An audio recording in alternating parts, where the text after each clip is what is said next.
So hard to sleep it off, but it ain't no good, and I got my old jacket on my back.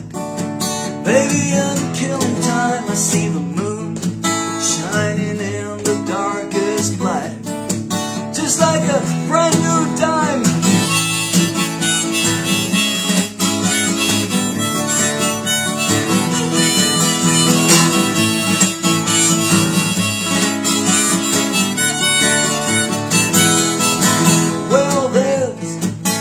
Fiddle player in the street, he's standing in the cold and he's singing, yeah, his deepest, saddest tune. He's so blue, he's so old, and I remember ever since I was a little boy, I used to dream a lot, and one night I dreamed I was a player too. Hey, now what have I got?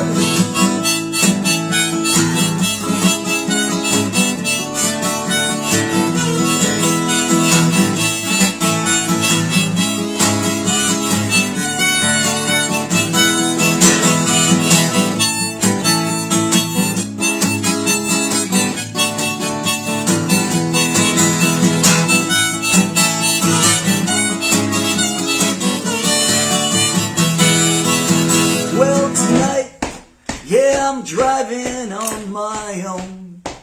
I must be in the mood, and I got, yeah, 1,001 dream.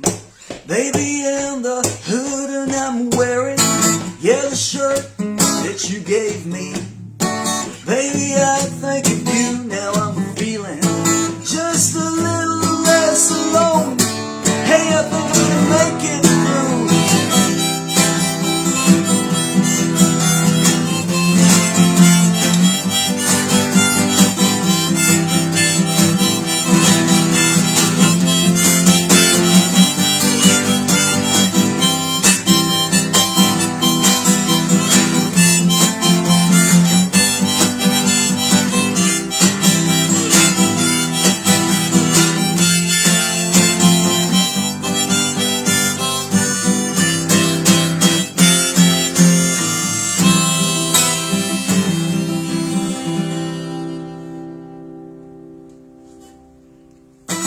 Hello everyone, ciao a tutti, bonsoir Aurore.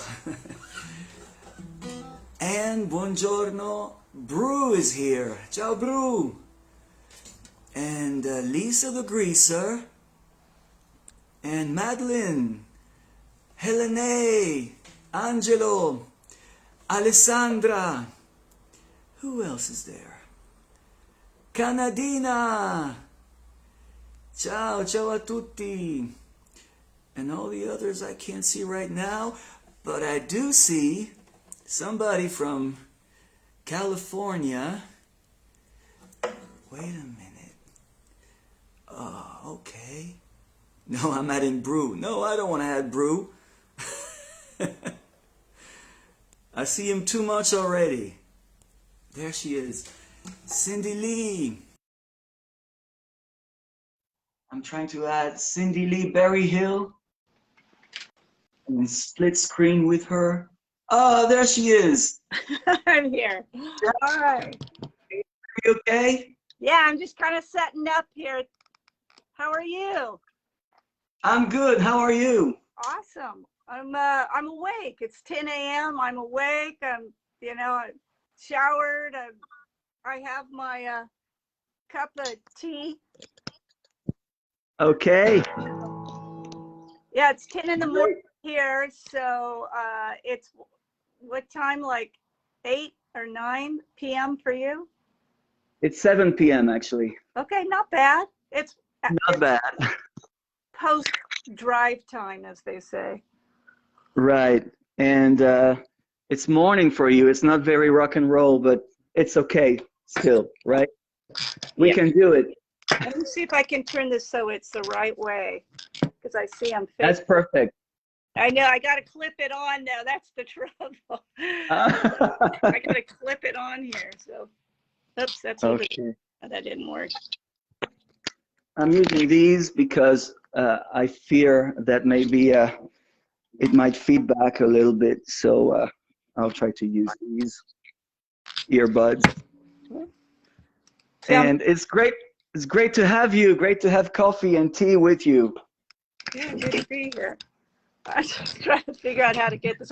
I can go sideways really easy, but that's not going to work.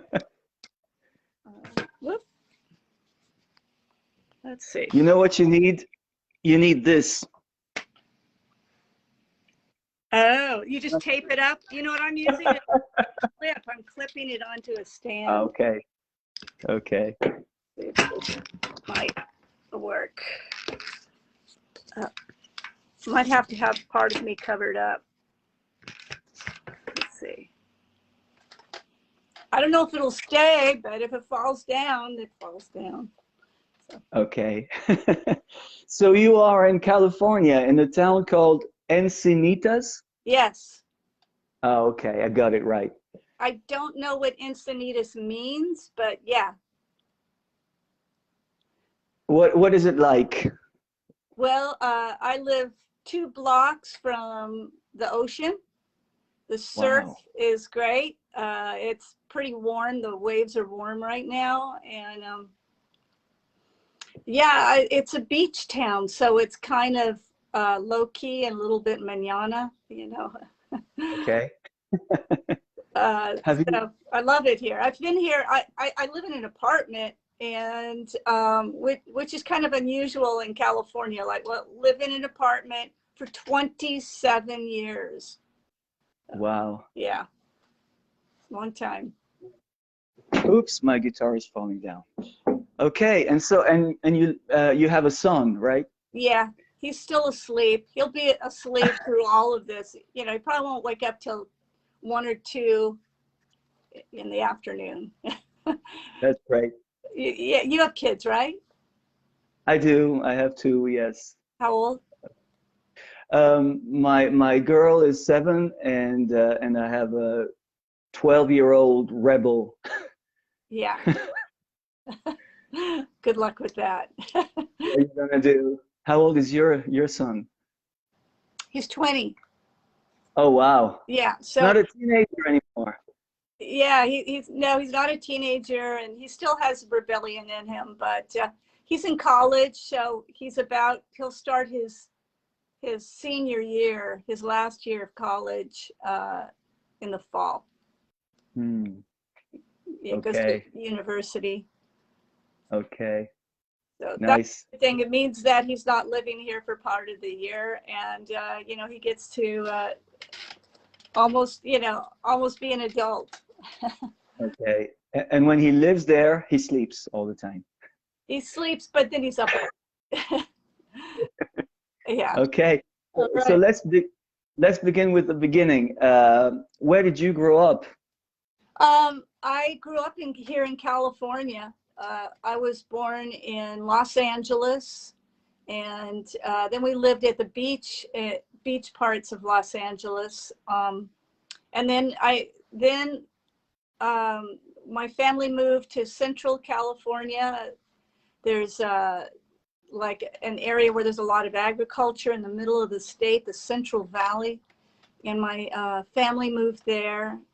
My mom died, and then we picked up a new mom along the way, and we moved to Northern California in the gold rush foothills of the Sierra Nevadas, beautiful sort of golden hills. Wow. And eventually we made it back down to Southern California by the time I was in middle school. So yeah, I just lived all over the state, but As an adult, I lived in New York City for a while, and that's kind of where I got involved with like the anti-folk. I think you probably, Like, yeah, some of my brethren like Latch and Roger Manning and so forth. We kind of started that scene together in the mid 1980s. okay. Yeah. Latch has been my guest Oh, about maybe 1 year ago, maybe more. oh, cool. He's in Scotland now. What's that? He's in Edinburgh, Scotland now. Yeah, yeah. That's really cool. A New Yeah, Yorker in Edinburgh. yeah. So how good were you in school? Well, I was just talking to some friends about that last night. I feel like I was lucky I graduated. I had one class with a history teacher where he said, Cindy, so long as you play one song, you know, play guitar, you know, play one song, I'll give you a B in class. I don't care what else you do, but play a song for us once a quarter. So, yeah, I passed. Nice. So you were a musician already. Yeah, yeah. I started playing guitar when I was 9, and I started writing songs when I was 10. Oh, wow. Pretty early. Yeah, yeah. I don't know where I got the idea that you could write songs, but I do remember the feeling of like, you know, listening to the radio or records that my parents had and thinking, God, all these songs are just about love. What's up with that? Why aren't they about the stuff that I like? So I realized I need to write songs about things that I'm interested in. And, you know, I was just barely 10. So my first song was about dinosaurs and the demise, like all the theories of how they became extinct. So every verse was another theory. I played it for my guitar teacher, and he's like, too many verses. Do you still remember that song? You know, all I remember is it was like, I just remember this part that goes like, rocks tumble land, rumble, dinosaurs died. So it coming into Cretaceous times. That's all I remember. And then the rest is just all the theories. Yeah. So Nice. yeah, it was like ballad writing really. Like, and then after that, I wrote a song about, a place in Italy. I wrote about the demise of Pompeii. It was, it Wow. was like, Have can I you play? been there? Should I play that one? No, but I think on the astral plane I have. Maybe I was one of those, you know, cement caster figures that are like caught like that in another life, you know. So I'll play a verse of that one. It's like, on one summer's day in Pompeii, happened as I'll tell it today.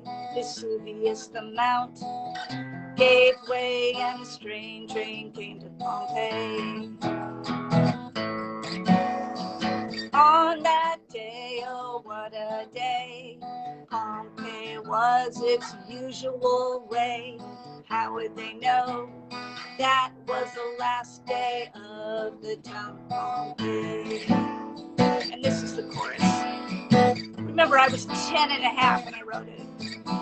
But like the lion stone fell from the skies, covering Pompeii out of sight. Would it cease or would it increase as the people that we know?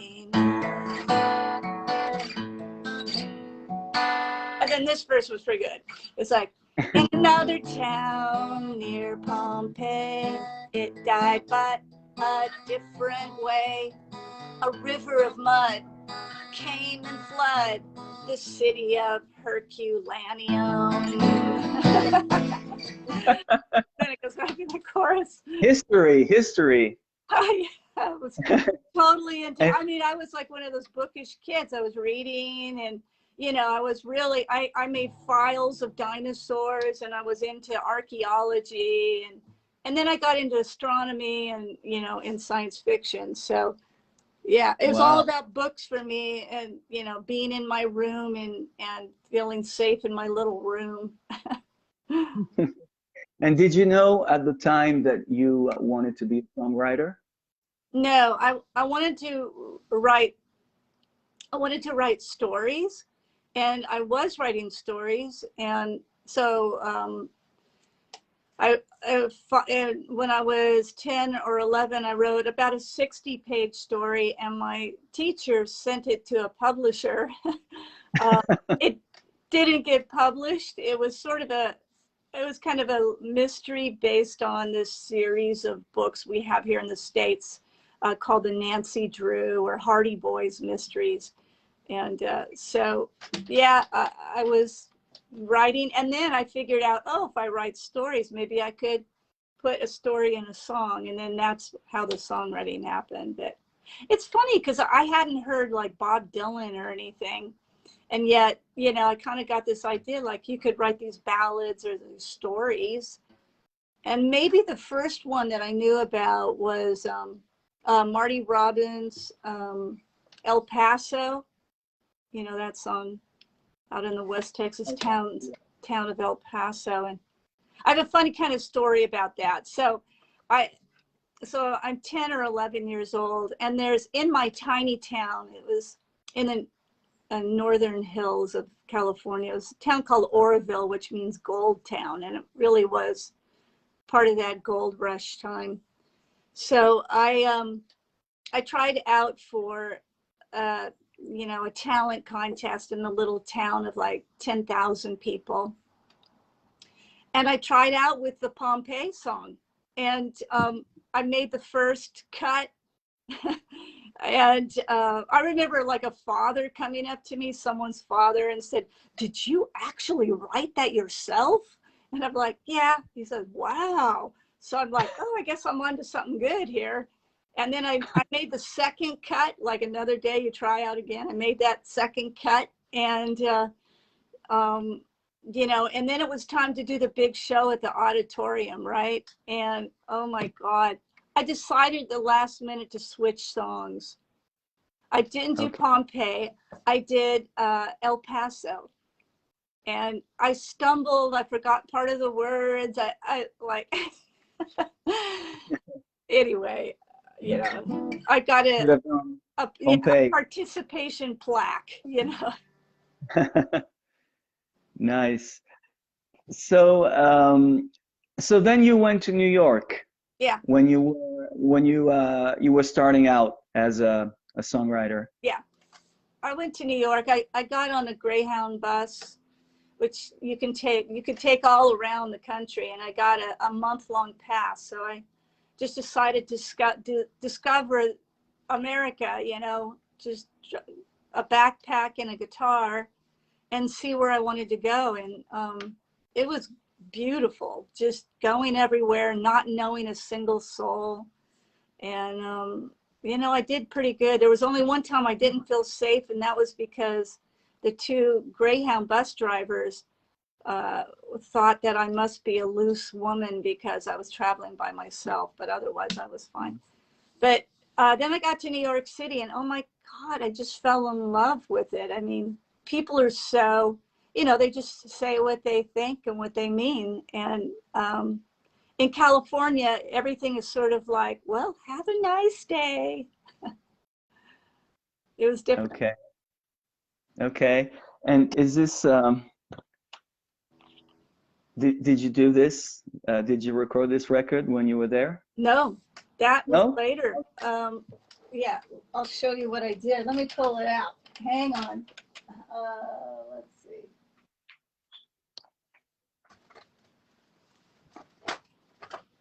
Okay, so I actually recorded this record when I was in New York City, but this is my second record. And this was Okay. produced by Lenny Kaye. And so I met Lenny Kaye. Patti Smith was not performing at the time, and so he was doing DJing and oddball things around town. And we met, he saw a gig, and he's like, "Yeah, let's do a record."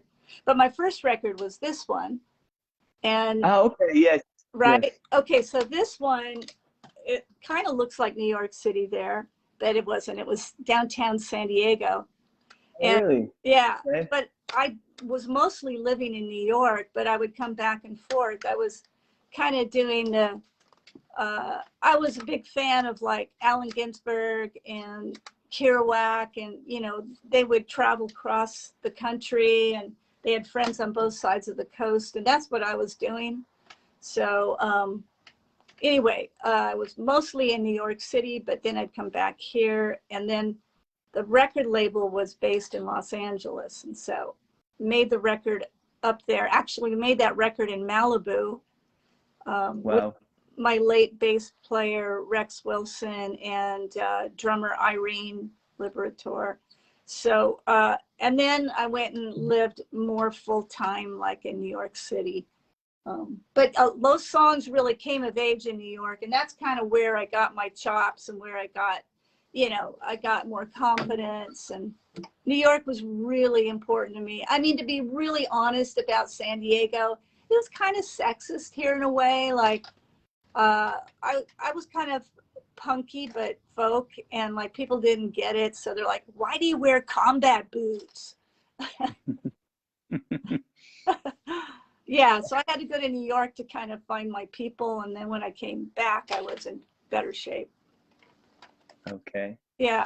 You feel like playing a song from one of those records, the early records?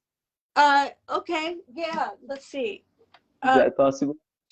Yeah, and you have to realize, I mean, I think we talked about this, chatted about this a bit, that like, I haven't played a show in a while. I mean, you know, you were smart, like during the whole COVID thing where you just kept performing online. So for me, no, I was teaching, but I wasn't playing music. So honestly, I'm just relearning my songs. Like, I actually started to do this because I never did it before, but I couldn't do anything else. I was, you know, locked up at home. yeah. So I tried it, and I really enjoyed it, and I kept on going, you know. I love that. No, this is a good thing. And, you know, I remember at the very beginning of like the whole COVID experience, you know, I would chat with you and watch you, and you really helped me get through that time period. And it was great to see you, Yeah. like see you Yeah. at the show. Okay, so I'll try to do a song here. Okay, thank you. Yeah.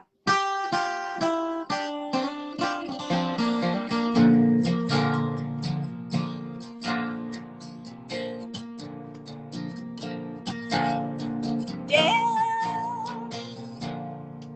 I wish I was a man. Like heroes in books, I'd go traveling. Lord, if I was a man, could take a boxcar out if I wanted. Yeah, I wish I was a man. I look naturally important at my office desk. Lord, if I was a man, they'd never mistake me as a receptionist.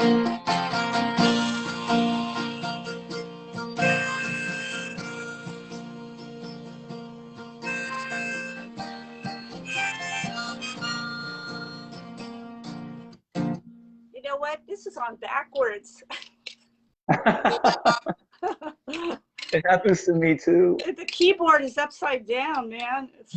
The low notes were in the wrong place. Yeah, I wish I was a man. I'd be a Southern California high school freshman. Lord, yeah, I was a man. I'd call guys wimps by calling them a woman. Yeah, I wish I was a man. I'd be sexy with a belly like Jack Nicholson. Lord, if I was a man, it'd ain't no fat chicks on the bumper of my Nissan.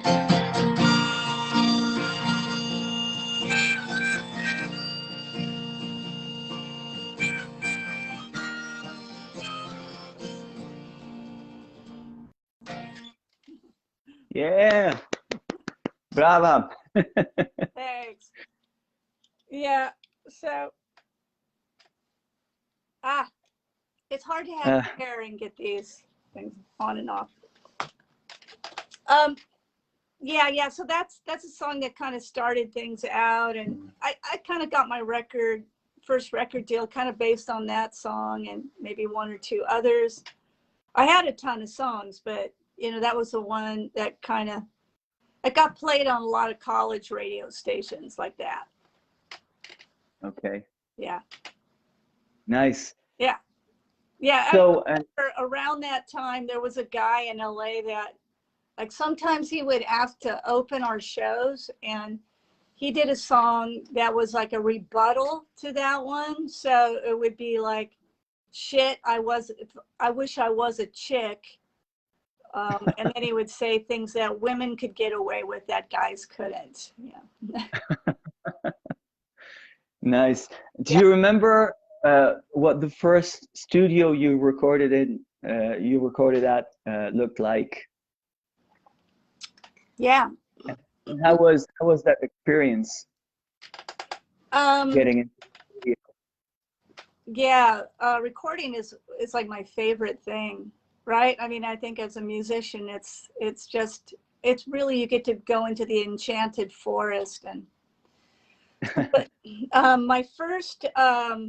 the first studio where I recorded that first record, Who's Gonna Save the World, it was funded by Rhino Records, and a friend of mine, Steve Kajala, was the producer, and he took us into the studio that was in Malibu. Malibu. It was literally on the beach. So, we'd sit in it was amazing. It was so California, right? We would sit in the control booth while we were listening back to our recordings.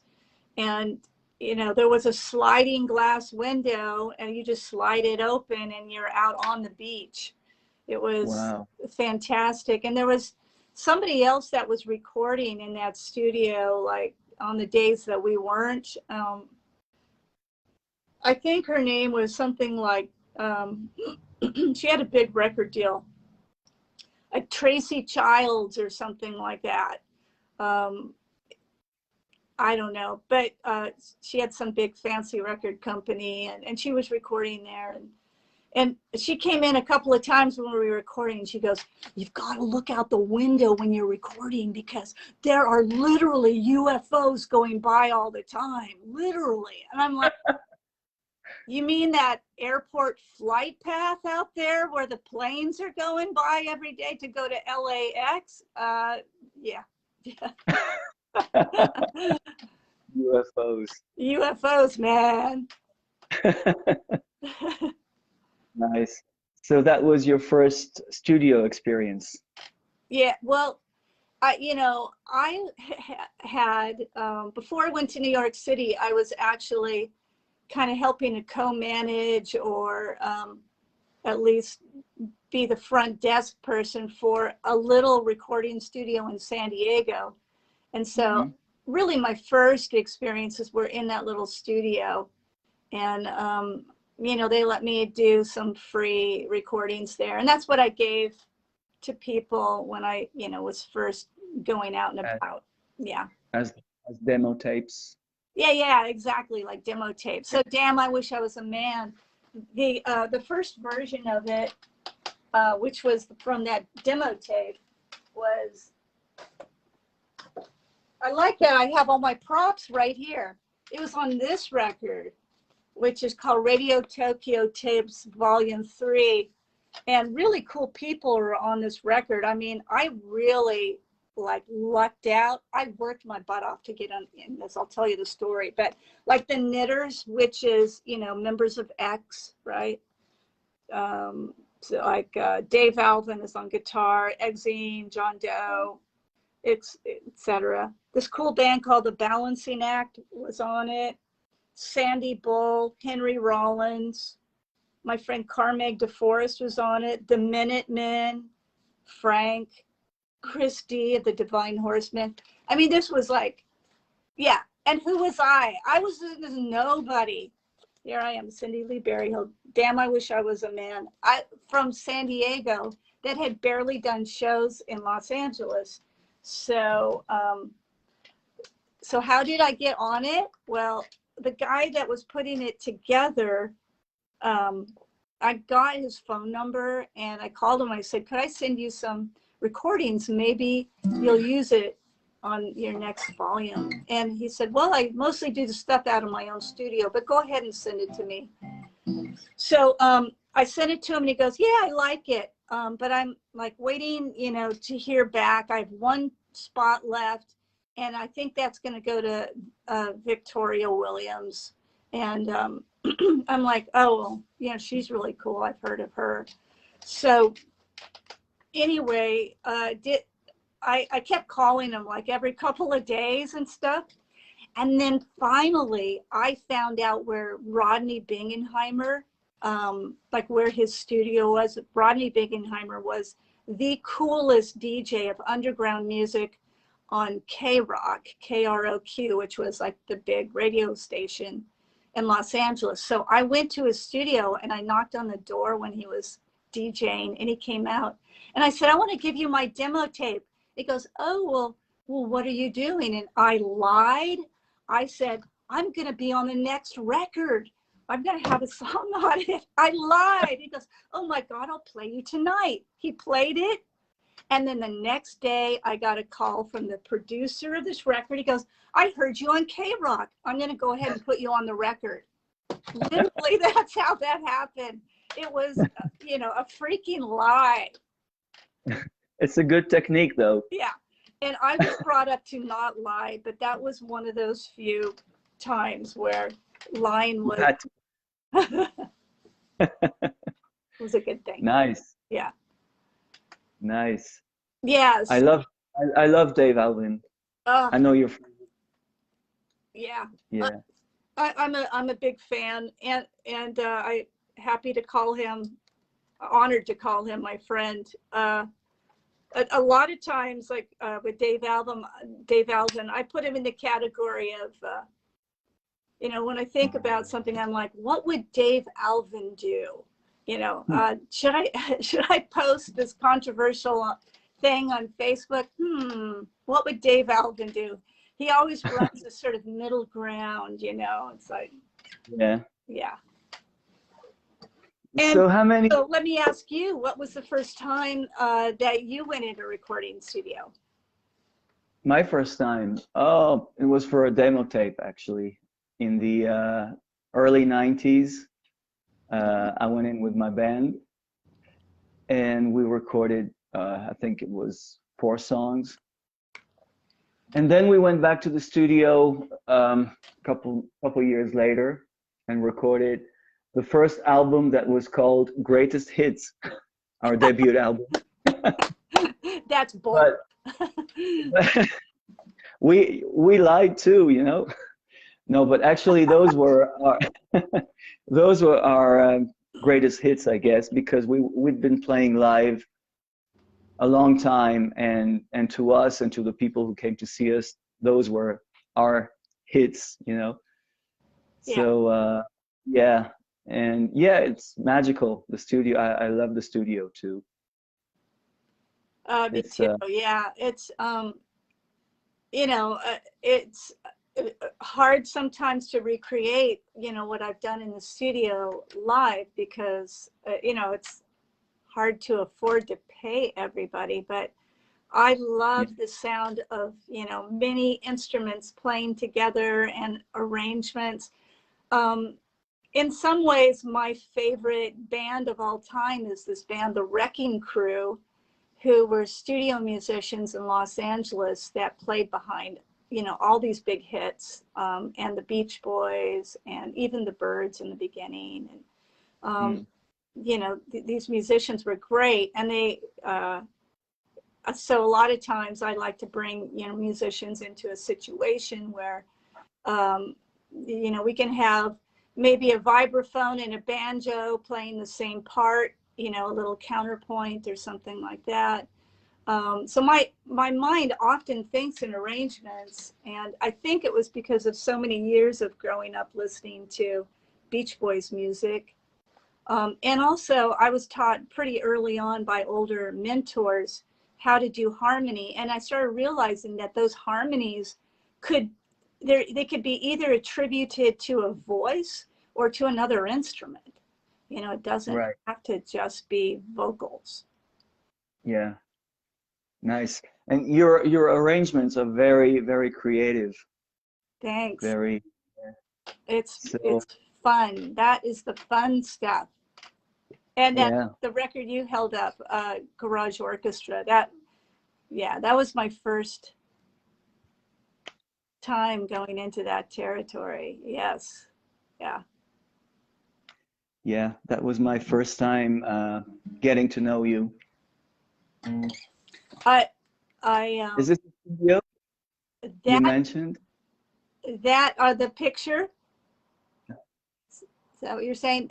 The photograph is, I have a well, I'm going to call him an uncle because he was like my dad's age, but he was my dad's cousin, and his name was Del Velzy, and he was a famous surfboard shaper. So that's, I went and visited him. We talked about my grandma and stuff, and that was his workspace. Yeah, Del Velzy. There's actually a surf break in Hawaii that's named after him. It's called Velzy Land. Wow. Hey, could I play a Beach Boys song if I can remember how it goes? Okay. Of course. All right.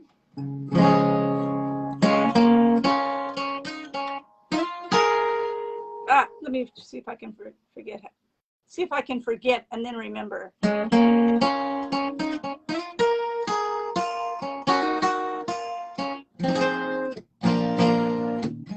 keep looking for a place to fit in where I can't speak my mind.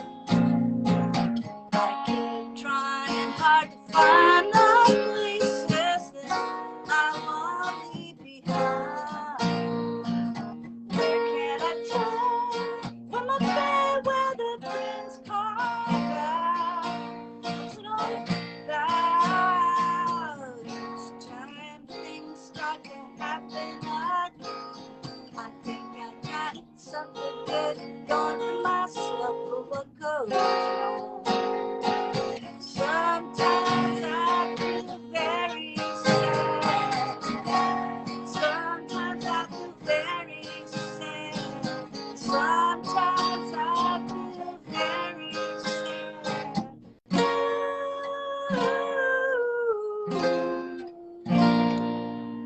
I guess I just wasn't made for these times. Every time I get the inspiration to go change things around, no one wants to help me find more places where new things might be found. Where can I turn when I care where the things carved out? What's it all about?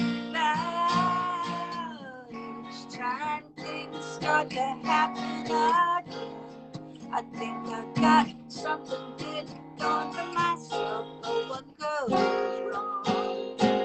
Sometimes I feel very sad. Sometimes I feel very sad. Sometimes I feel very sad.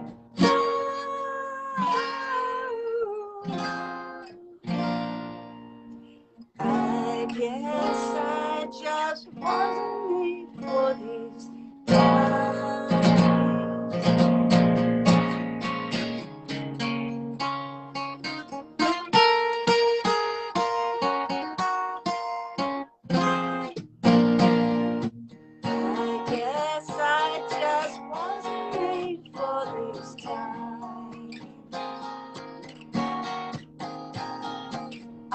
guess I just wasn't made for this time. I just wasn't made for this kind. Guess I wasn't made for this kind. I guess I just wasn't made for this kind. Guess I just wasn't made for this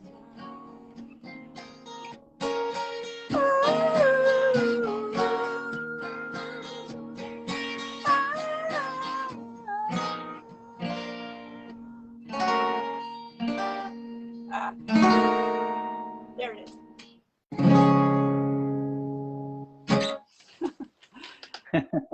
From Nice. Pet Great. Sounds.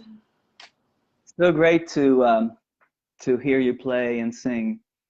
Thanks. This is a good warm up for me. Maybe I'll start playing again. So you've never done any live streams on social media? No, I've never tried that. I'll have to get the recipe from you.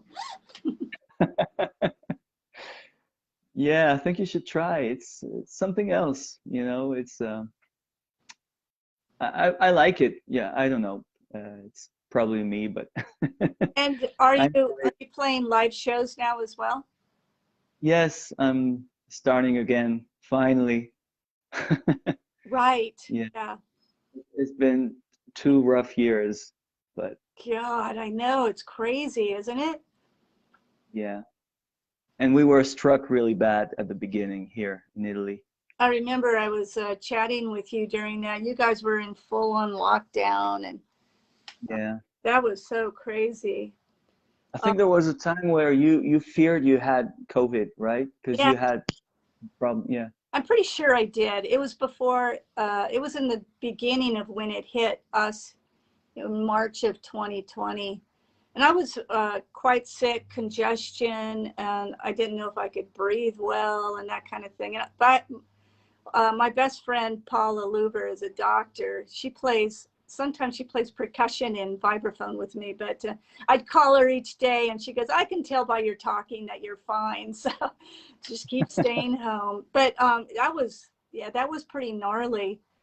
And then, I got the vaccination when it became available and all that stuff. But, I think that all of us know people that died, I mean, Yeah. it's a shocking experience. And, the thing is like, it'd be nice for it just to be completely freaking over now. Yeah. It's not gonna happen. Yeah. But Well, just we're learning to live with it. yeah, exactly. Just learning to live with it. And but yeah, last night was the first time I actually, for better or worse, I went out and met friends at a restaurant inside. So, I mean, yeah. I'm boosted and everything, but we'll see how it goes. But it's kind of everything is altered. Yeah. We live in an altered science fiction, book state of mind now. Yeah. Back to funnier things. Yeah. Yes. Yeah. So that came out 2 years, year and a half after Garage Orchestra. And by the way, that record and Garage Orchestra are available. Like there's a new edition to them now. People can buy. Really?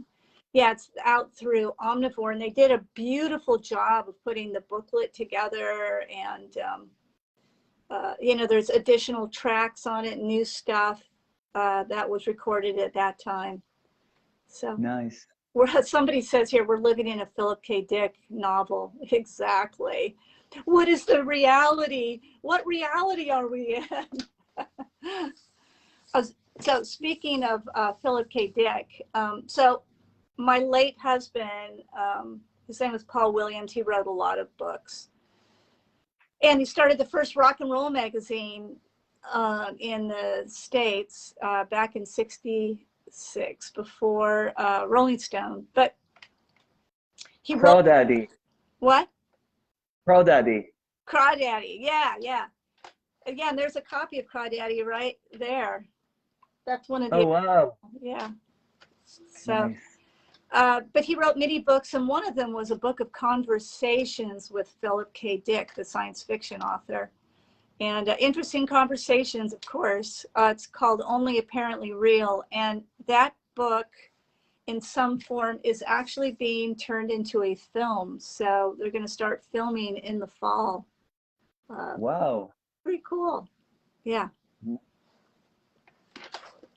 So your husband has been gone for 9 years now, right? Yes. Yeah. Yeah. He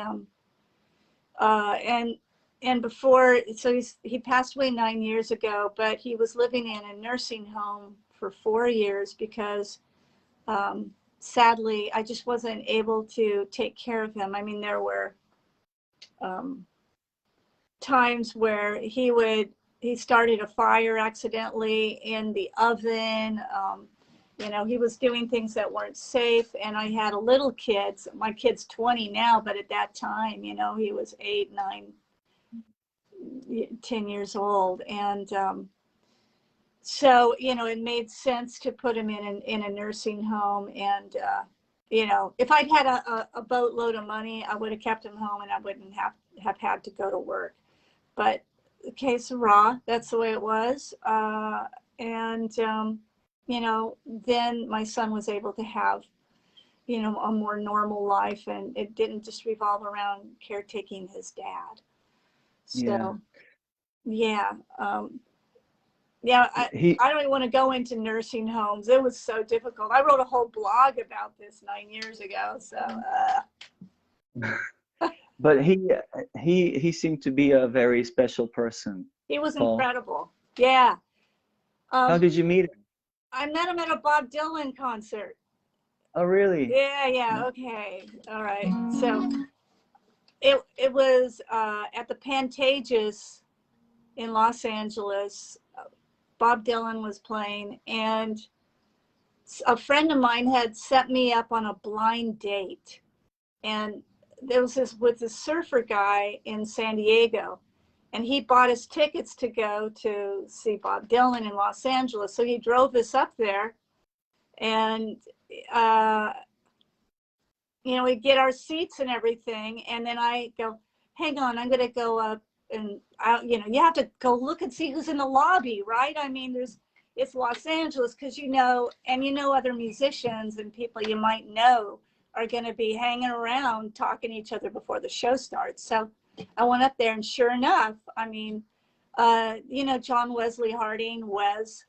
So Wes was up there, and he was talking to another musician, Andy Paley from the Paley Brothers, and I knew him, and and some other people. And then they introduced me to this guy, Paul Williams, and I go, Paul Williams? You mean the writer? And he goes, yeah. He goes, did you read my book, Das Energy? I'm like, no, I just read all the stuff about Smile and your Bob Dylan stuff. So it was really cool to meet this guy, right? And I'm like, you know, in my full-on Brian Wilson, I need to know everything about Brian Wilson stage, and especially the Smile album. So I go back to my seat with the blind date, and I'm there for 2 minutes. I go, you know, I got to go back. So I kept ditching the guy and going back up to the lobby. You know, I'm like, oh my God, I've got to, you know. So what was it like? I know you were in the sandbox in the tent with Brian Wilson. So what was that like? So, you know, he would tell me, oh, you know, it was cool. And he played me the acetates of, you know, of the Smile stuff. And so, you know, then I go back to my seat. And I was bad. I was a bad date. But, you know, he could have said, hey, let me go up there with you. But he didn't. So the blind date, that is. And then we watched Bob Dylan. That was cool. And then at the end of the show, as I was walking out, that group had reconvened. And as I was walking out, I went over and shook Paul's hand. I said, I'd like to talk to you some more sometime about Brian Wilson's work. He goes, why don't we meet at Cantor's tomorrow? So I drove back with the blind date. And then the next morning, I got up early and drove back up to Los Angeles, and I met Paul Williams at Cantor's. And we spent all day talking about the work of Brian Wilson. I played him music, and that's how it went. Yeah. What year was that? 1992.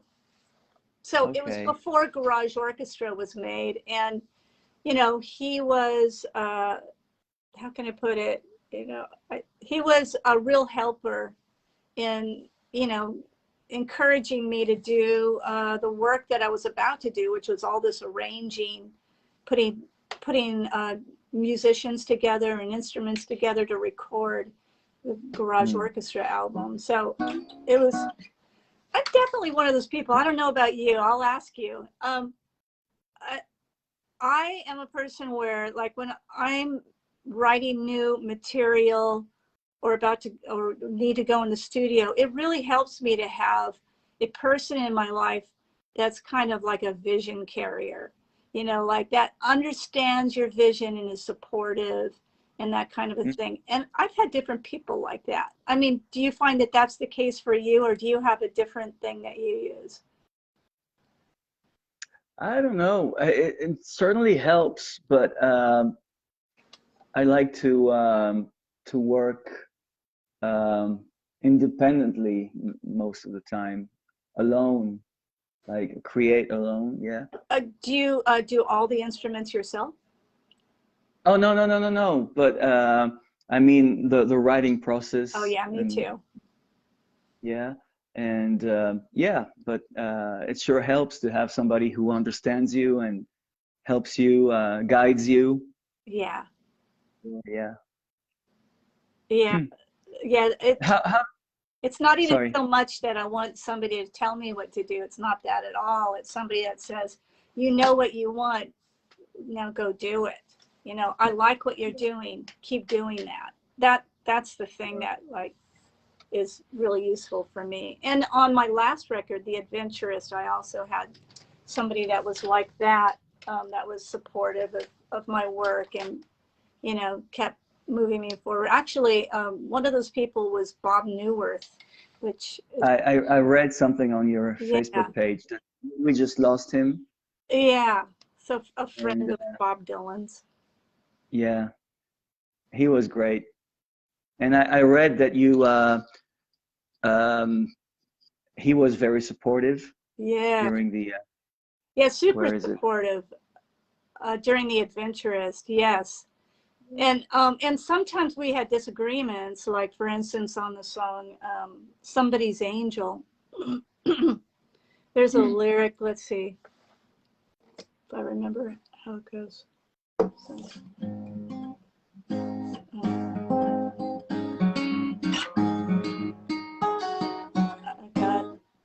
I got no regrets. We tried everything.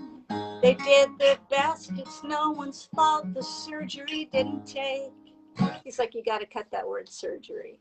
That's just, you know, it's not, you know, you want something really smooth and that, you know, it's too jolting. And I'm like, no, but, you know, that sets up the rest of the song. It was really good to have somebody I respected. I could respectfully disagree. And I'm like, nah. And it made me feel all the stronger, really, about, you know, my choices. So, yeah, that was cool. I remember one time he asked me, he goes, so did you, you know, did you labor over it? You know, the songs, when you write songs, are they, you know, like you're just trying to rework and rework? I go, no, they really spill, you know, they spill out. And sometimes they come out as whole songs and then just like a few sentences have to be changed. And he goes, now that's songwriting. I thought that was cool. That's how it should be. He was an artist also. I think he, I saw a drawing, a painting actually that he did at a friend's house. Oh, how cool. That, Yeah, yeah. yeah, I went to a couple yeah. of his gallery exhibitions. They were excellent. Yeah, I liked his paintings. Yeah. So, and he also helped you write something and didn't want credit for that. Did Hmm. I read? Yeah, Yeah, yeah. yeah. Yeah, that was interesting. He goes, no, no, that's all right. You just take that. He goes, we'll write another one together that I'll put my name on. That's Okay. so. Can I do a song from that record?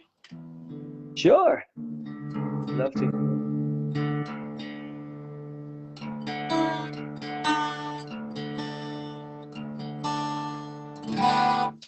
All right, this is a song called Horsepower. Hmm. Let's see, I play it way the hell up here too.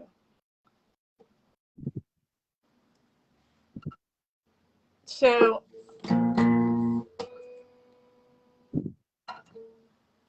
as a kid growing up down here in Southern California, As a kid. yeah, yeah, exactly. As a kid, when I was a little bit older than that, we had horses. A lot of, yes, that's another kid. Those are me kid. But we had horses for a while, for quite a while. I was a big horse crazy girl. And we had neighbors. We'd go riding way up into the hills and on our horses. But one of my best friends was this guy Robert, and it sounds like he's outside right now. He had a motorcycle, and his dad had a Harley, but he had a little Yamaha 90 that he'd ride everywhere, and I'd ride on back. So this was kind of a tribute to those times.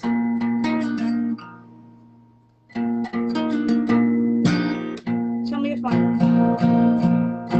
let's see if I have my amp on. Yeah, I do.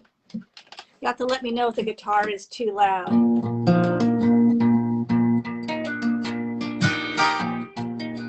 Does that seem too loud? No, it's okay. Okay. Horsepower, horsepower, where you going, that girl? Horsepower, horsepower, where you going, that girl? You got the weight of the world blowing in your hand. Solo bareback rider, past houses, farms and fields.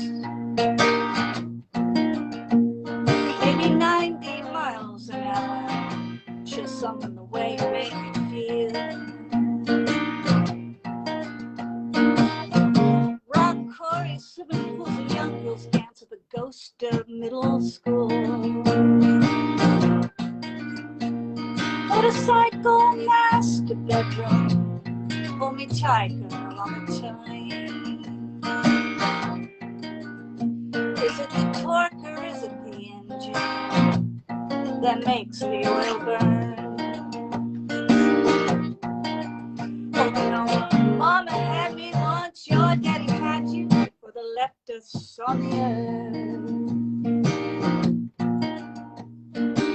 Daddy gonna ground me, can't see that one more. Surely something hasn't done. Feel I'm moving down the floor. You got me, the bike rolling past my window like the fury's blowing down the door.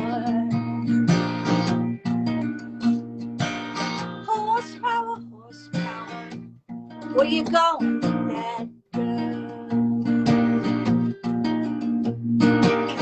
Horsepower, horsepower, where you going, that girl?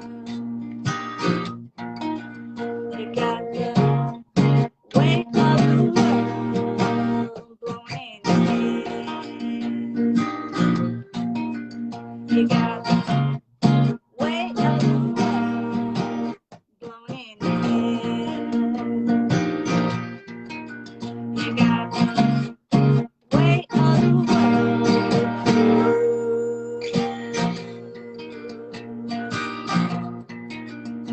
All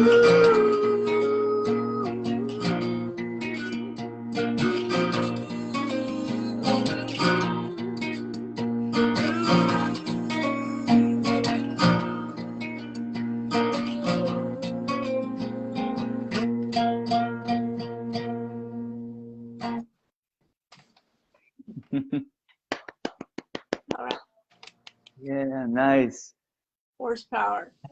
I want to say hello to all these people. Yeah. I've said hello to you before, but I see Anna and Rebecca, of course, and Carrie, Lisa the Greaser, and buongiorno, Bodhi, Elizabeth.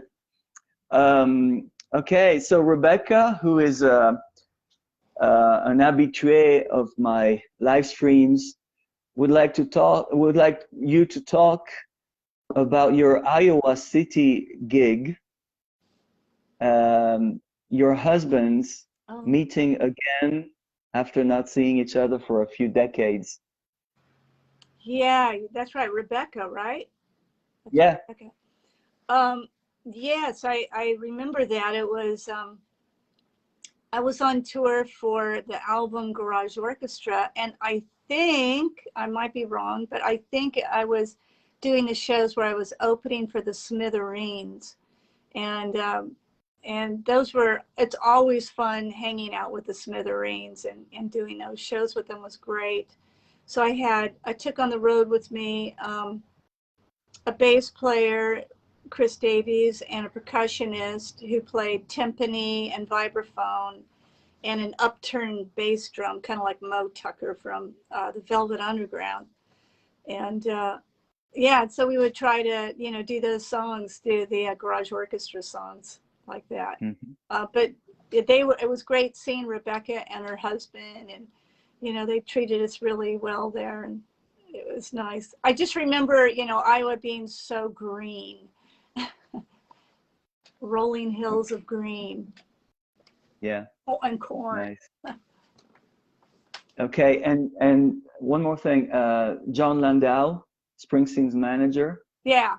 He recently attributed Paul in his own tribute.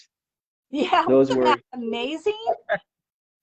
Yeah, in his own tribute, he thanked Paul. That guy is the nicest. He's a very generous, kind man, and also, as we all know, brilliant. He did such a great job of working with Springsteen. But he's been very, John Landau's been very kind and nice to us. And when things were really rough, he helped us out a little bit, sent us a little money, and, just checked in. Hey, are you guys doing okay? That kind of thing. Mm-hmm. Yeah. Nice. Wow. Yeah. So let's see. Why don't you play a song? Should I play a song? Yes, I don't know if. I'd love to hear it. So, let's see. And I also want to hear, what was your first song about? My first song was a love song. Hey, that's all good. I had to learn later how to write a love song. I didn't know how to say it, so I said it in a song. I love that. But I've got one new. Wait a minute. How do I do this? I could play you a new love song if you want. That'd be great. Love it. I think it's. Hey, Canadina, va bene. Happy Island. I don't know. Maybe in a second. Maybe as a closing song, Happy Island. We'll see. This is the one that my friends at the live streams call the Mango Tango.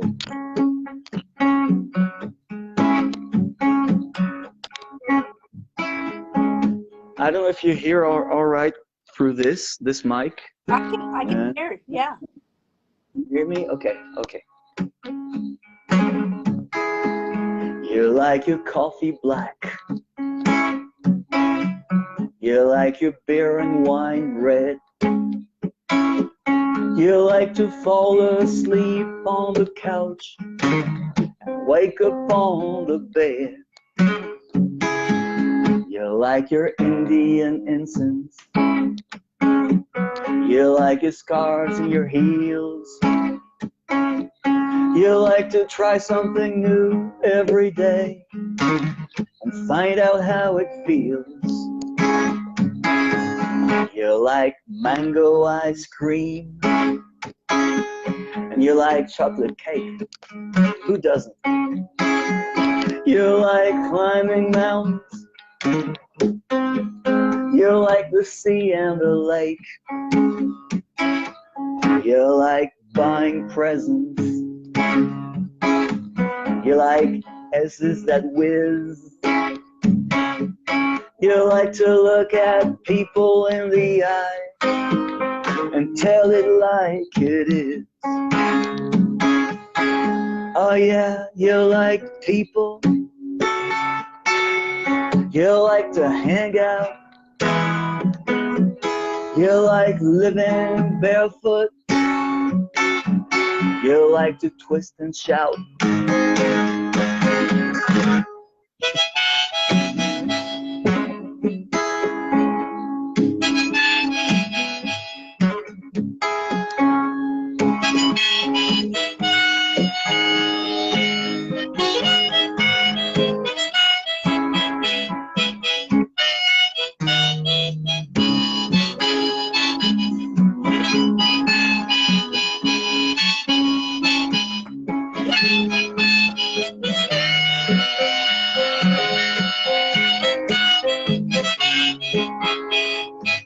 You like all the colors, and you like Al Jarreau. You like to drive at night and meet foxes on the road. You like lighting candles. You like love and romance. You like passionate kisses. And how you like to dance. You like to walk your dog. You like flowers and bees. You like bread and crackers. And God, do you like cheese? You like chili on your pizza and on your pasta too. I guess you like everything that's got soul, and I like everything about you.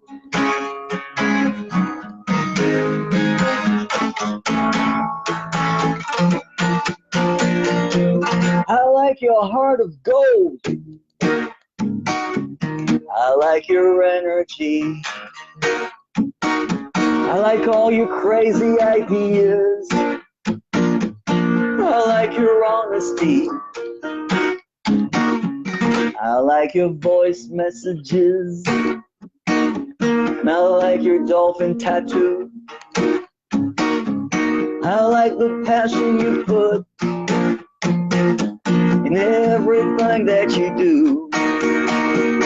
I like your hands, I like your hair. I like your legs, I like your skirts. And I like the way you soothe me when everything hurts. I like your eyes, I like your voice. I like your smile, I like your laughter. I like the night before and the morning after. I like your laughter that echoes in all the rooms of my mind. I like your perfume that lingers everywhere all the time.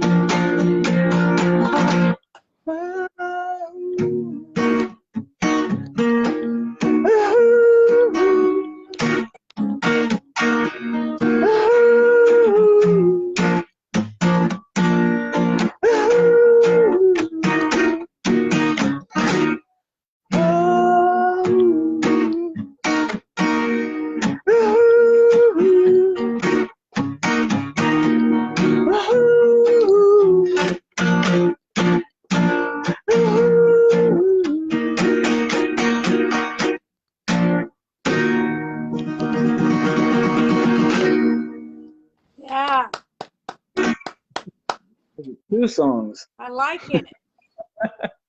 Is that new? Yeah, pretty new. I like it. We want to hear you. Okay, on the subject of love. So Yeah. I always have some weird, obscure way to get into some subject matter. So this is my version of a love song, and it came out of a conversation with a friend where we were talking about the depth of the feeling of love and how you can just fall in and or not, or you can stand above and just be an observer. So anyway, here it goes.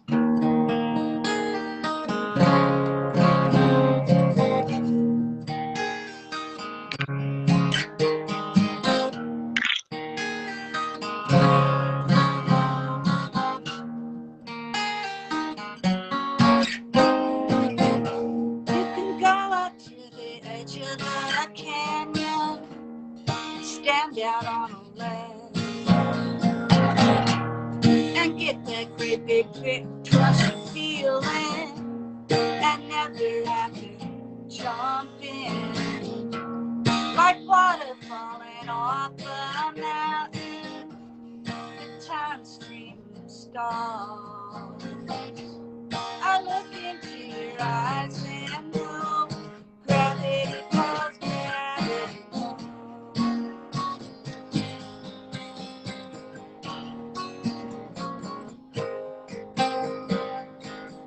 Sometimes you stay for a while, some here to catch the view, some make a home at the edge of the world, while others are just passing through.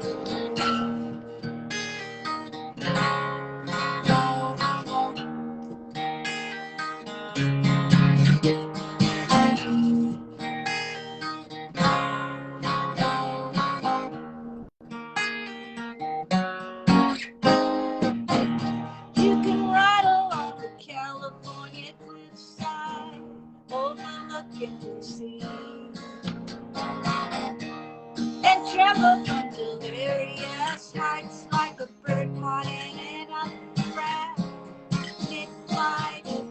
You can stand beneath sequoia trees and wonder what it's like to be so old and wise and tall and still, enough to see the clouds and all things, while it's right along your papers now, watching it all gather.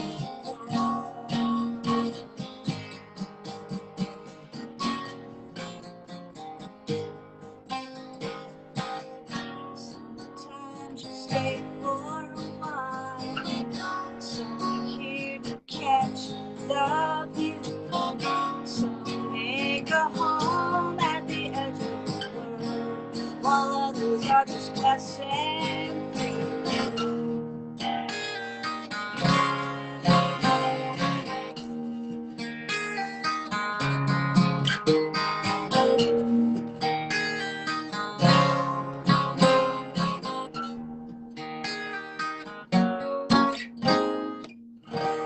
Like water falling off a mountain, the time stream stalls. I look into your eyes and know gravity calls, gravity calls.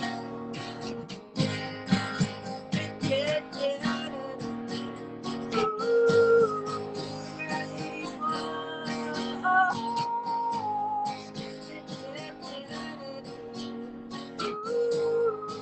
Gravity falls.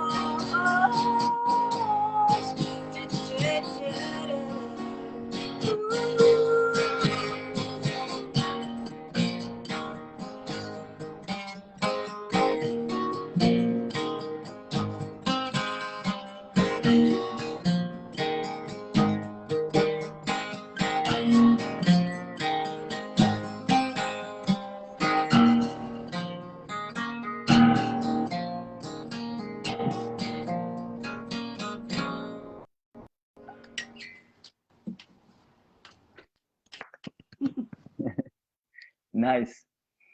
Thanks. Yeah, Thank you, I was Carrie. trying to find some aspect of, well, on that album, The Adventurist, I mean, every song is a love song, and I really wanted to put a focus on writing like love songs with a lot of passion and feeling. But for me, I always have to have some weird angle to get into it. Yeah. It's harder for me to be direct. Like your song, you're very direct. You're very specific about the things, what you like. And I kind of dance around. Yeah. I guess I'm And like you that see, with love too. You know, it's like, it's harder for me. I show it in different other ways. Mhm. Ah, yes, that album. Yeah. Yeah. Wow. You've got the whole, uh, you've got all of them. Do you have the first two, the ones that I was showing? That one. I actually don't know. I don't have those. You know, this one is going to be, it's going to revert back to me, the ownership of it this coming summer. So I need to find a way to have that reissued. So, you know, maybe Omnivore will do that. And then this one, I was talking to Lenny Kay. This one will be available and revert back to me in 2024. So I was talking to Lenny about like us, you know, doing some liner notes together about like the process of writing that in New York. That'd be great. Yeah, yeah. So that's cool. You've got the ones that you do. Those are the ones you can easily find online. These, I don't think you can find anymore. Okay. Yeah. I need to get them. Yeah. But I was wondering if our viewers would like to ask any questions. Maybe on the spot, just like that. Yeah, people. People, What's on your mind? it's free.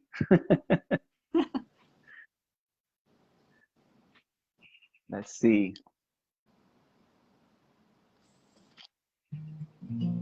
What's on your heart and mind these days? Let's see. Well, I've been working on some songs. I could play a new one. Does that sound good? Something I wrote this year. All right, I gotta reach in. In the meantime, we have a question. Bodhi, ciao Bodhi. Did you know Paul's friend Arlen? I can't read. Arlen from Orange County. Hurwitz? Arlen Hurwitz? Arlen, I think so. I think he had a home in Orange County. Is that correct? If so, then we stayed at his house. What age did you realize you wanted to be a musician? Well, so I started to play music when I was 9. I started to learn guitar. I took lessons from somebody. And then I started writing songs at age 10. I didn't really think I wanted to be a professional musician.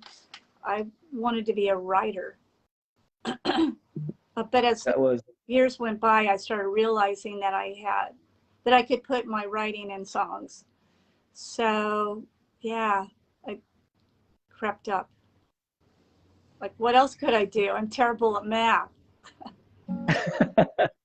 That was Anne's question. And Rebecca is writing, is this another Carlini connection?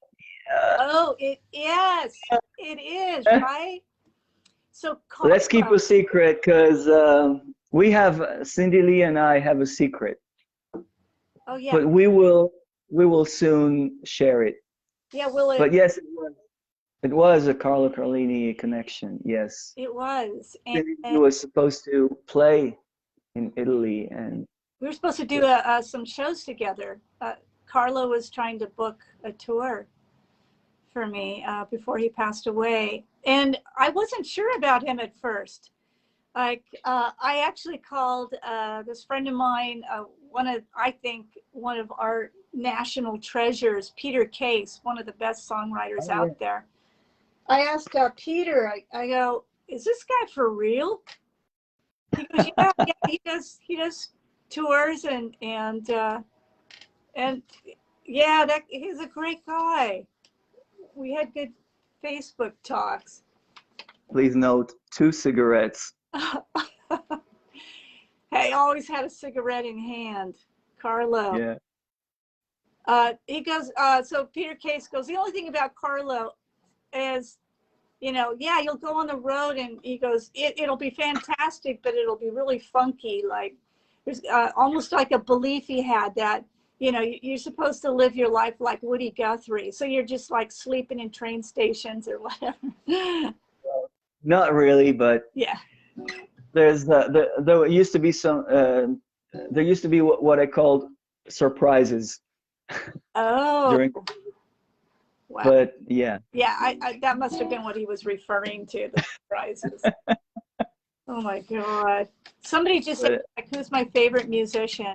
That's an impossible answer because, you know, and I think as a musician, and probably Lorenzo, you feel like this, is that we've been informed by so many musicians. I used to say I had a triumvirate of, like, it was Patti Smith, Lou Reed, and Brian Wilson.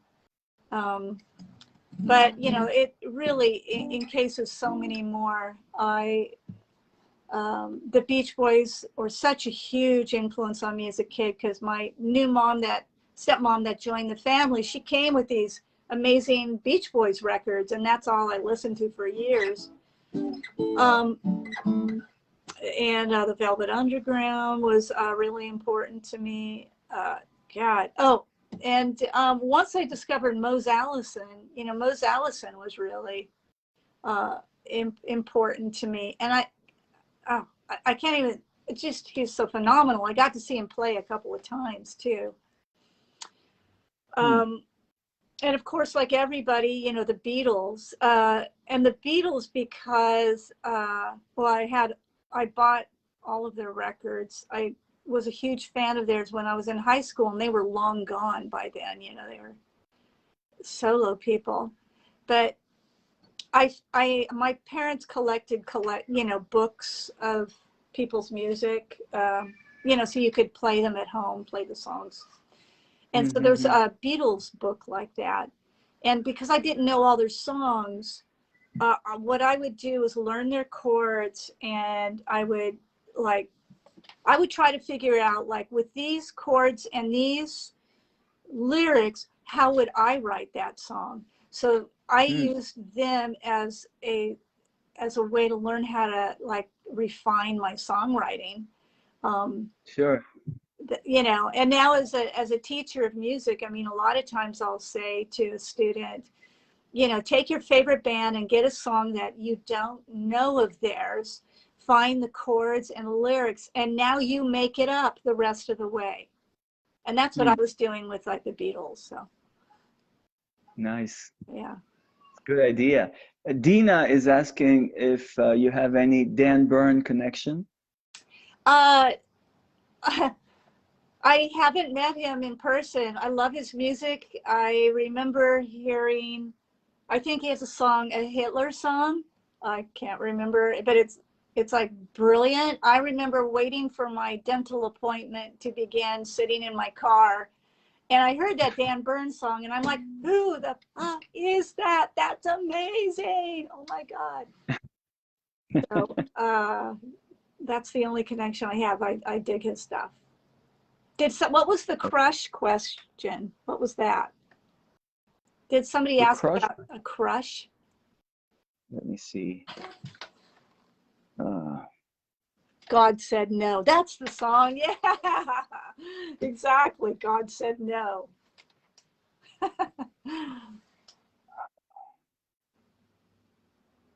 Let me find us on the other phone.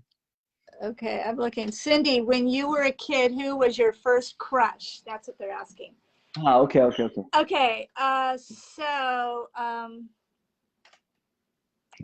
all right. So my first celebrity crush was the boy from Oliver, and his name was Mark Lester. And he was this British boy with, white skin and blonde hair. And I got my hair cut short after, because I had a crush on him, like boy short. So it was kind of like his. And that he was my first crush, celebrity crush. And then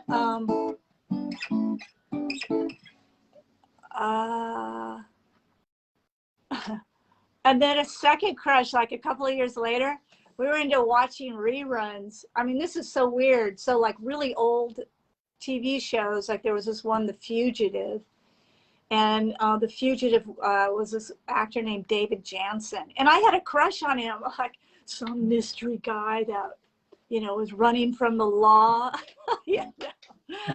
I was like, I guess, into the bad boys already. Yeah. All right. So, All right. if there are no more questions, maybe we could play one more song. Yeah, that sounds good. Maybe I'll do a piano song. And this Oh, is wow, nice. another song that I haven't recorded. I mean, let me see if I can turn this and it doesn't fall off of its thing. I'm glad it didn't fall off Okay. until now. Yeah. Yeah, we did good. So far, so good. Well, you can kind of see there's a piano there. Hopefully it won't fall off. I see a lot of guitars. If it does, yeah, that's right. Yeah, my stash, man. This is my Martin from 1937. This is a Resophonic. This one is my red Gibson 330. So, Wow. yeah, and that's a mandolin back there. How many instruments do you play? Piano, guitar, mandolin, Yeah, I harmonica? don't know what I'm doing on piano. I'm just making up by ear. So I don't know anything there. But guitar, ukulele, is that it? A little bit of harmonica. That. All right. Let me see if Very cool. see if I can remember these chords, and I have the words here because this is a song I never play anywhere. Scoot that out of the way.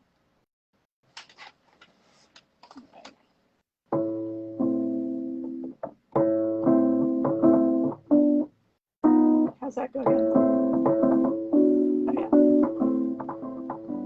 Okay, so here in California, we have a lot of desert. Like you kind of go over the hills, and then it's really just desert. And then it goes into Nevada, which is all desert. So on your way out that way is a city named Victorville. And Victorville is just totally out there in the desert. If you're going to find UFOs, it's going to be out that direction. But anyways, it's so this is a song called Victorville Beach, and I guess you could call it a dystopian science fiction. Can you hear the, let me know if you can hear the keyboard. Yeah? We can. Okay, good.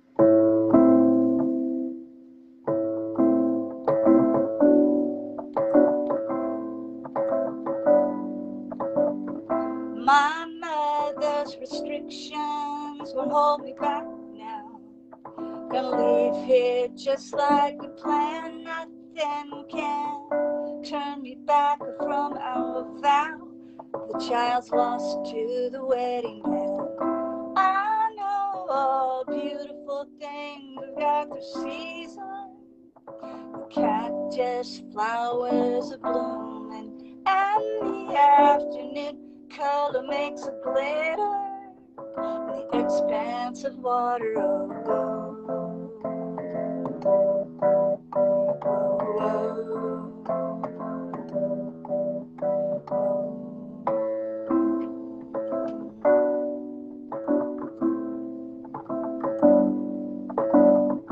All boats embark from Satellite Park, and 9 out of 10 head for Vegas.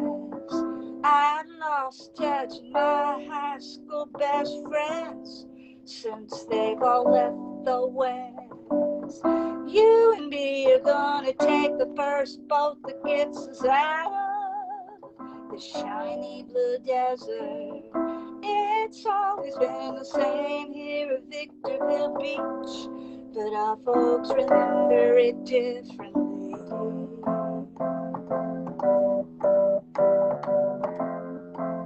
They'll never leave Victorville Beach. I guess they're stuck in their memories. But we're young and we can't see a life away from the driving sea. Oh, and all our fathers' tears and our lost years at Victorville Beach.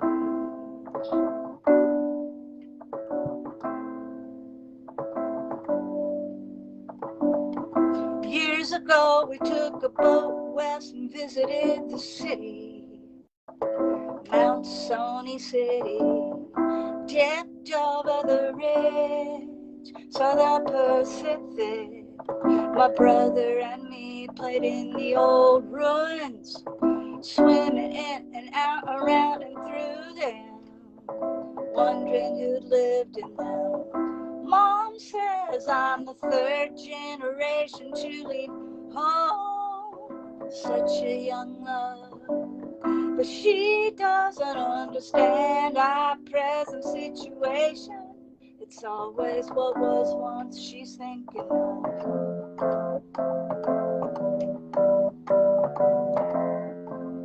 They'll never leave Victorville Beach. I guess they're stuck in their memories. But we're young and we can't see a life away from the rising sea. Oh, and all our fathers' tears and our lost years at Victorville Beach.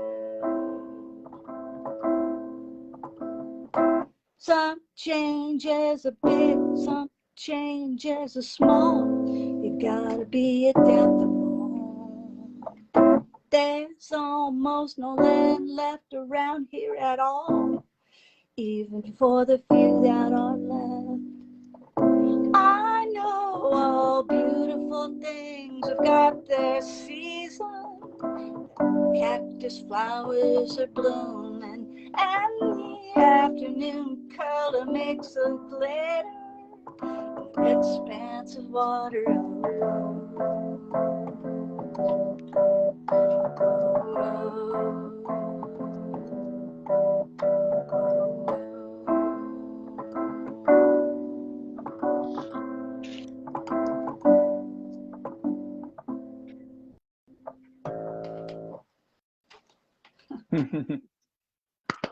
Okay. Very nice.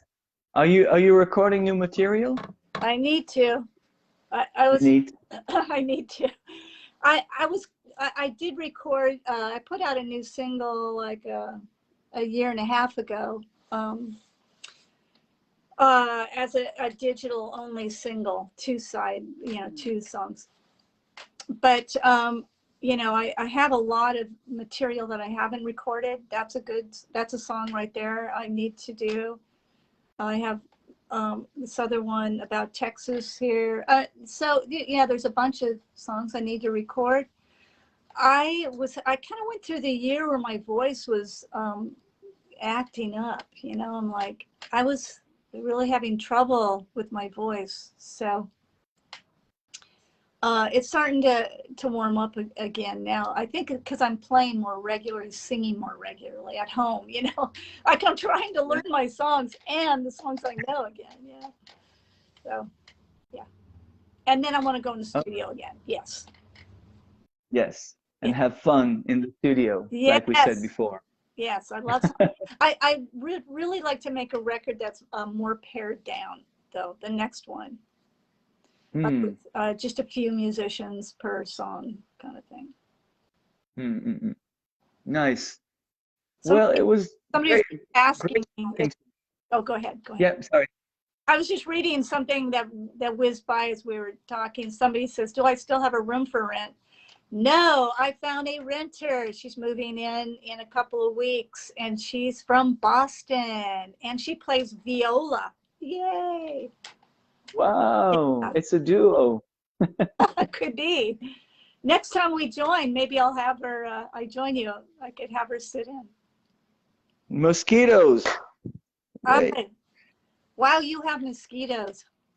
That sucks. Yeah, Are you because I keep the window open when I do this, and I was going to ask if you were outside, but no. no, but I see some. I see one. All right, so what's the temperature like there right now? Okay, it's hot. But I don't know what it is in Fahrenheit. It's 32 degrees Celsius. Oh, okay. It's hot. The thing here is it's humid, so Yeah, it's humid it's here too. okay. Like it's about 85% humidity. Mm. It's So yeah, so it's pretty hot. but cooler here probably than where you are. I mean, because we're next to the ocean, so Right. you're Yeah. inland. I need to come visit, even though we were going to do that with Carlo. At some point, I have, I have always wanted to come to Italy. I mean, you know, it's one of the most, it's a fascinating country, and it has a fascinating history. And I've read almost everything I can find about the Roman Empire. Wow. Yeah. And I'm very, yeah, it's fascinating for me too. it is, isn't it? And I want to go to all the ruins, you know. Yeah, it was amazing. One time I visited okay, when you go to the Colosseum in Rome, on your left, you have like a shopping mall, a Roman shopping mall, and they had everything from all over the world, spices and everything. It was a shopping mall. Yeah.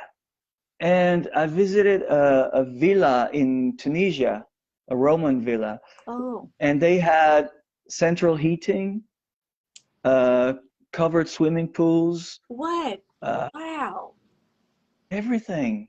No, it's They didn't have. fascinating that we think Mm, that, you know, we're living in modern times, but, you know, the Romans were living not that far distant from us. They had water piped in, right? Didn't they have aqueduct? right, yeah, Yeah, piped in water.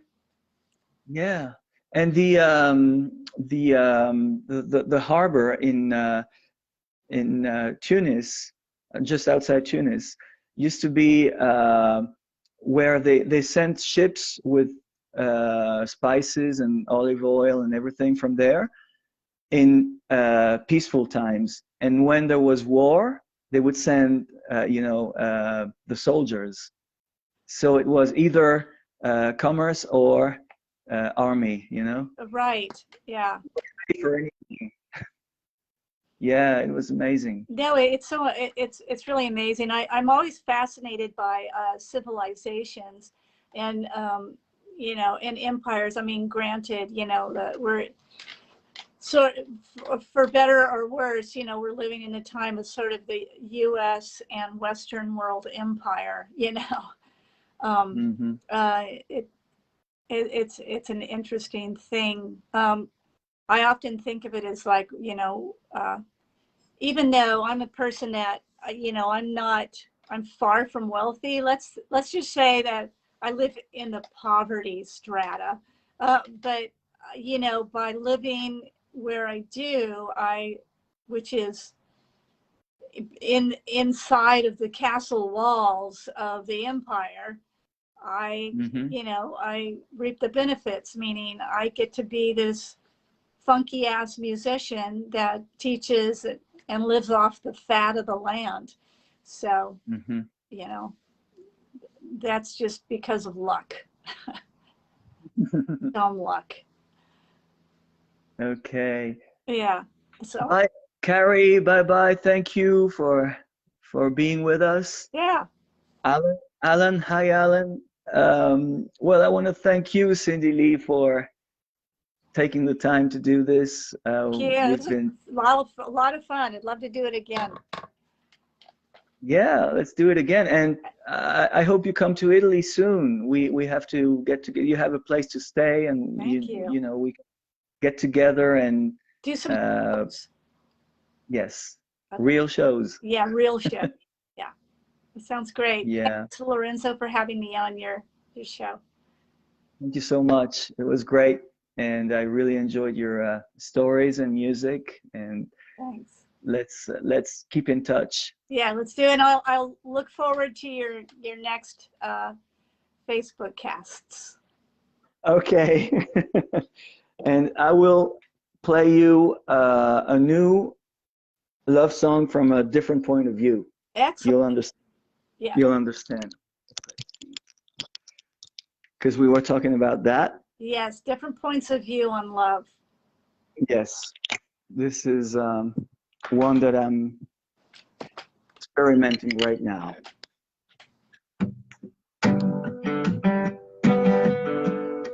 And thank you, people, for being with us. Grazie mille a tutti. Merci tout le monde. Darling, you're snoring. You just woke me up. I stare at the ceiling. Don't want to get up. Darling, you're snoring.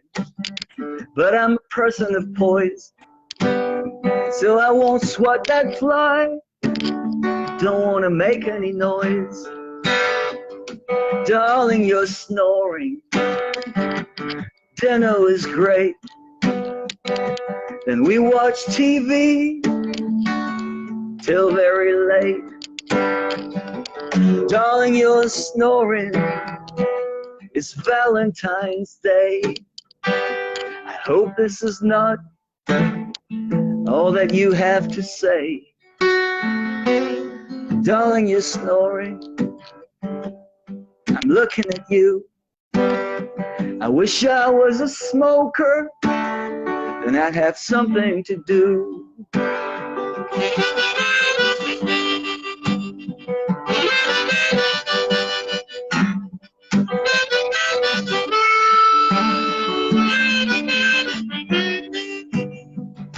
Darling, you're snoring, and this I can brook.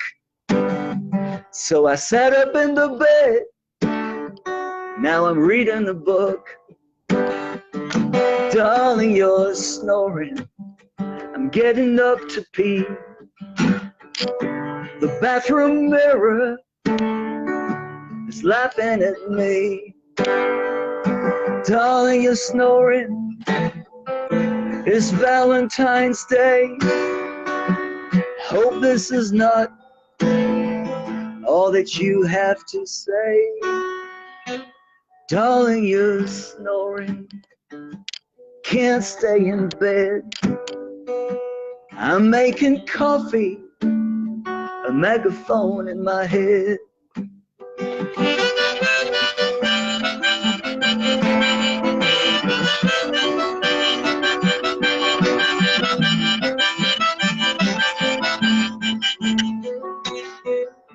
It's 10 in the morning, and you're still asleep. Of course, you're still snoring. To work I will creep.